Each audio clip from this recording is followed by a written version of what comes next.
We want to be able to buy a house. Donald Trump is again making false claims about mail-in elections in Colorado, mistruths and lies that have become baked into Colorado's Republican politics, even when Trump isn't focused on a state he lost big. There are no fair elections in Colorado. That's State GOP Chairman Dave Williams, echoing Trump's lies on a white nationalist podcasters program last year. We've got to do that again in Colorado. We've got to have such a red tsunami that there's no question, there's no fixing it. That's 2021 gubernatorial candidate Heidi Ganahl caught on tape suggesting to supporters that Colorado's elections are rigged.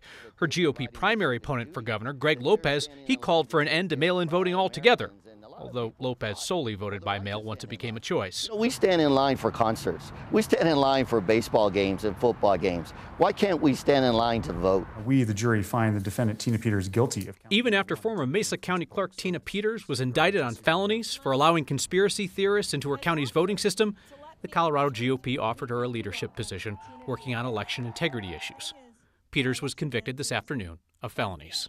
Trump recycled the same debunked falsehoods after his weekend fundraiser in Aspen, posting on social media that it wouldn't make a difference if he was leading in the polls in Colorado because Colorado's, quote, radical left governor has gone to all mail-in voting. That is false.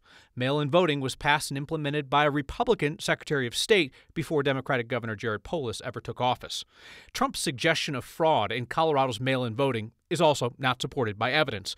The Conservative Heritage Foundation has tracked 15 cases of confirmed voter fraud in Colorado in the decade of mail-in voting. The two most prominent cases were former state GOP chairman and talk radio host Steve Curtis, who was convicted in 2017, and then murder suspect Barry Morphew, charged with voting his missing wife's ballot for Donald Trump.